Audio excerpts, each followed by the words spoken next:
ಆತ್ಮೀಯ ವೀಕ್ಷಕರೇ, ಅನ್ನಪೂರ್ಣ ಕೈರುಚಿ ಅಡುಗೆ ಮನೆಗೆ ಸ್ವಾಗತ. ಇವತ್ತಿನ ದಿನ ನಾವು ಉತ್ತರ ಕರ್ನಾಟಕ ಸ್ಪೆಷಲ್ ಮೊಸರುಕಾಯಿನ ಯಾವ ರೀತಿ ಮಾಡೋದಂತ ನೋಡೋಣ ಬನ್ನಿ. ಮೊದಲನೇದಾಗಿ ಮೆಣಸಿನ್ಕಾಯಿ ನಾನಿಲ್ಲಿ 2 kg ತೊಗೊಂಡಿದ್ದೀನಿ. ಅದನ್ನ ಸರಿಯಾಗಿ ತೊಳೆದು ಸ್ವಲ್ಪ ಆರಿಸಿ, ಆಮೇಲೆ ಅದನ್ನು ಒಂದು ಸೂಜಿ ತೊಗೊಂಡು ಇಲ್ಲ ಒಂದು ಪಿನ್ ತೊಗೊಂಡು ಈ ರೀತಿ ನಾನು ಈ ವಿಡಿಯೋ ನೋಡ್ತಿದ್ದೆಲ್ಲ ಆ ಥರ ಕೊರ್ಕೋಬೇಕು. ನಾನಿಲ್ಲೇ 2 kgನ ಕೊರೆದು ಒಂದು ಪಾತ್ರೆ ಒಳಗೆ ನೀರು ಇಟ್ಕೊಂಡು ತಣ್ಣೀರೇ ಇಟ್ಕೊಂಡು ಅದರೊಳಗೆ ಎಲ್ಲನೂ ಹಾಕಿಡಬೇಕು. ಇದೆಲ್ಲರಿಗೂ ಇಷ್ಟ ಆಗುವಂಥದ್ದೇ. ನೋಡ್ರಿ, ಇಲ್ಲೇ ನಾನು ಒಂದು ದೊಡ್ಡ ಪಾತ್ರೆ ಒಳಗೆ ನೀರು ತೊಗೊಂಡಿನಿ. ಅದನ್ನು ಪಾತ್ರೆ ದೊಡ್ಡ ತೊಗೋಬೇಕು, ಯಾಕಂದರೆ ಇದು 2 kg ಐತಲ್ಲ, ಎಲ್ಲ ಒಂದೇ ಪಾತ್ರೆ ಒಳಗೆ ಸಾಲೋ ಹಂಗೆ 2 kgನ ಒಂದೇ ಪಾತ್ರೆ ಒಳಗೆ ಸಾಲೋ ಅಷ್ಟು ತೊಗೊಂಡಿದ್ದೀನಿ. ಬೇಕಂದ್ರೆ ಎರಡು ಮಾಡ್ಕೋಬೋದು, ಬಟ್ ನಾನು ಪಾತ್ರೆ ದೊಡ್ಡದಿರೋದ್ರಿಂದ ನಾನೆಲ್ಲನೂ ಒಂದರೊಳಗೆ ಹಾಕಿಟ್ಟಿದ್ದೀನಿ. ಇದು ಎಲ್ಲ ಊಟದ ಜೊತೆಗೂ ಇಷ್ಟ ಆಗ್ತೈತಿ.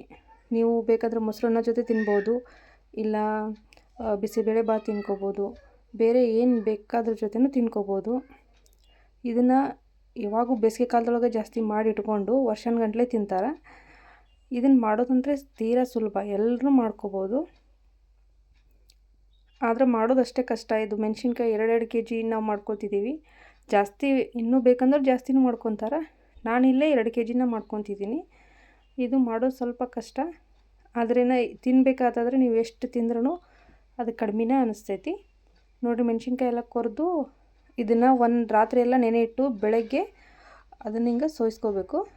ಅಂದ್ರೆ ಸ್ವಲ್ಪ ಇದೆಲ್ಲ ಮೆಣಸಿನ್ಕಾಯಿ ನಾವು ಕೊರೆದಿರ್ತೀವಲ್ಲ ಅದೆಲ್ಲ ಬಾಯಿ ಓಪನ್ ಆಗಿಬಿಡ್ತಾವೆ. ಆಮೇಲೆ ಅದ್ರೊಳಗಿರೋ ಬೀಜ ಇರ್ತಾವಲ್ಲ ಅವೆಲ್ಲ ಆಲ್ಮೋಸ್ಟ್ ಅದ್ರೊಳಗೆ ನೀರೊಳಗಿಂತನೇ ಸಪ್ರೇಟಾಗಿ ಬಿಟ್ಟಿರ್ತಾವೆ. ನಾನಿಲ್ಲಿ ಜಾಸ್ತಿ ಖಾರ ಇರೋವಂಥ ಕಾಯಿ ತೊಗೊಂಡಿಲ್ಲ, ಮೀಡಿಯಮ್ ಇರೋವಂಥ ಕಾಯಿನ ತೊಗೊಂಡಿದ್ದೀನಿ. ಹಾಗಾಗಿ ಬೀಜ ತೆಗೆಯೋದೇನು ಅವಶ್ಯಕತೆಯೇ ಇಲ್ಲ. ಸಪ್ರೇಟ್ ಆದಷ್ಟು ಬಿಟ್ಕೊಂಡು ಉಳಿದಿದ್ದನ್ನ ಹಾಗೆ ಬಿಟ್ಕೊಂಡ್ಬಿಟ್ರಿ. ಈಗ ನಾವು ಒಂದು ಅರ್ಧ ಬಟ್ಲು ಮೆಂತ್ಯಕಾಳು, ಇದಕ್ಕೆ ತುಂಬ ಮಸಾಲ, ಅರ್ಧ ಬಟ್ಲು ಮೆಂತ್ಯಕಾಳು ತೊಗೊಂಡು ಸ್ವಲ್ಪ ಹುರ್ಕೊಂಡು, ನೆಕ್ಸ್ಟ್ ಅದೇ ಸಮ ಪ್ರಮಾಣದೊಳಗೆ ನಾನು ಜೀರಿಗೆ ತೊಗೊಂಡಿದ್ದೀನಿ. ಇದನ್ನು ಕೂಡ ಸ್ವಲ್ಪ 1-2 ನಿಮಿಷ ಹುರ್ಕೊಬೇಕು. ಜಾಸ್ತಿ ಏನು ಹುರ್ಕೊಳ್ಳೋದು ಅವಶ್ಯಕತೆ ಇಲ್ಲ.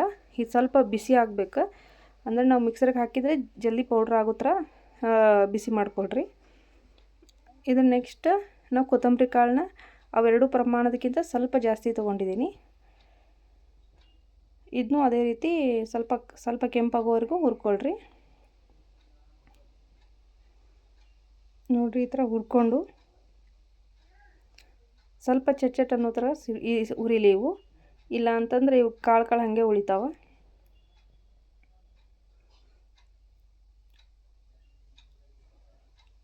ಇಷ್ಟು ಹುರ್ಕೊಂಡ್ರೆ ಸಾಕೀಗ. ಇವನ್ನೆಲ್ಲನೂ ಒಂದು ತಟ್ಟೆ ಒಳಗೆ ಹಾಕ್ಕೊಂಡು ಒಂದು ಸ್ವಲ್ಪ ಆರಿದ ಮೇಲೆ ಎಲ್ಲನೂ ತೊಗೊಂಡು ಮಿಕ್ಸರ್ಗೆ ಹಾಕ್ಕೊಂಡು ಹಿಂಗೆ ಪೌಡ್ರ್ ಮಾಡ್ಕೊಳ್ರಿ. ಈ ಪೌಡ್ರ್ ಮಾಡ್ಕೊಂಡಿದ್ದ ಮಿಕ್ಸರ್ ಪಾತ್ರೆಗೇ ಮಿಕ್ಸರ್ ಇದ್ರೊಳಗೆ ಜಾರ್ಗೆ ನೀವು ಚುರುಮುರಿ ತೊಗೊಳ್ರಿ. ನಾನು ಇಲ್ಲಿ 2 kgಗೆ ಒಂದು 3 - 3.25 ಕಾಲು ಪೌಂಡಷ್ಟು ಚುರುಮುರಿ ತೊಗೊಂಡಿದ್ದೀನಿ. ಚುರುಮುರಿ ತೊಗೊಂಡು ಅದನ್ನು ಸಣ್ಣಗೆ ಪೌಡ್ರ್ ಮಾಡ್ಕೊಳ್ರಿ. ನೋಡಿರಿ, ಈ ಥರ ಪೌಡ್ರ್ ಮಾಡಿಕೊಂಡು ಇದೆಲ್ಲ ಮಿಕ್ಸರ್ ಇರ್ತೈತಲ್ಲ ಅದನ್ನ ಕೈಲಿಂದ ಕೂಡಿಸ್ಕೊಳ್ರಿ. ನೀಟಾಗಿ ಫುಲ್ ಕೂಡಿಸ್ಕೊಳ್ರಿ. ಇದಕ್ಕೇನು ಹಾಲು ಇದಕ್ಕೆ ಮೊಸರು ಮತ್ತು ಏನೇನೋ ಬೇರೆ ಪದಾರ್ಥಗಳನ್ನ ಹಾಕೋತಾರೆ, ಅದೇನು ಬೇಡ. ಇದು ಸಿಂಪಲ್ಲಾಗಿ ಇಷ್ಟೇ ಸಾಕು. ಇದಕ್ಕೆ ಸ್ವಲ್ಪ ಉಪ್ಪು ಜಾಸ್ತಿನೇ ಹಾಕ್ಕೊಳ್ರಿ. ಈ ಸ್ವಲ್ಪ ಹಾಕ್ಕೊಂಡು ತಿಂದು ನೋಡ್ಕೊಳ್ರಿ. ನಮಗೆ ಒಂದಿಷ್ಟ ಆದರೆ ಸಾಕು. ನಿಮ್ಗೆ ಬೇಕಂತಂದ್ರೆ ಸ್ವಲ್ಪ ಬಾಯೊಳಗೆ ಟೇಸ್ಟ್ ನೋಡಿಕೊಂಡು ಇನ್ನೂ ಸ್ವಲ್ಪ ಜಾಸ್ತಿ ಬೇಕಂದ್ರೆ ಜಾಸ್ತಿ ಹಾಕ್ಕೊಳ್ರಿ.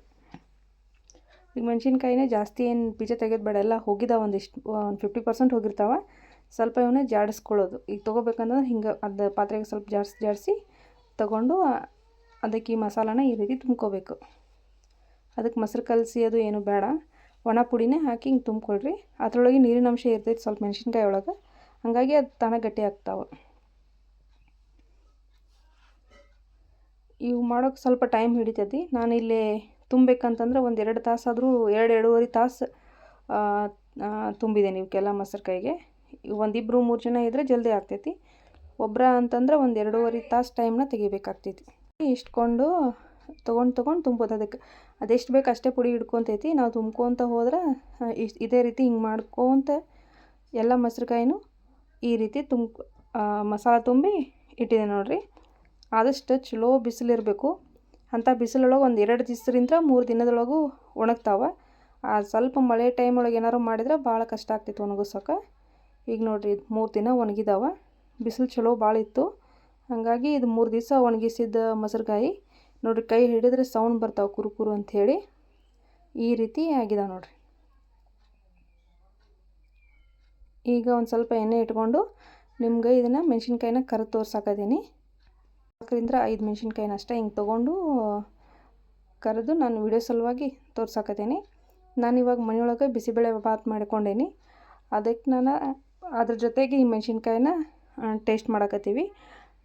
ನಿಮ್ಗೆ ಯಾವ ಊಟ ಇಷ್ಟ ಅದ್ರ ಜೊತೆ ಕರ್ಕೊಂಡು ತಿನ್ಕೋಬೋದು. ಸ್ವೀಟ್ ಮಾಡಿ ಸ್ವೀಟ್ ಜೊತೆ ತಿನ್ಕೋಬೋದು. ನೋಡಿರಿ ಈ ರೀತಿಯ ಮೆಣಸಿನ್ಕಾಯಿ ಬಂದವು.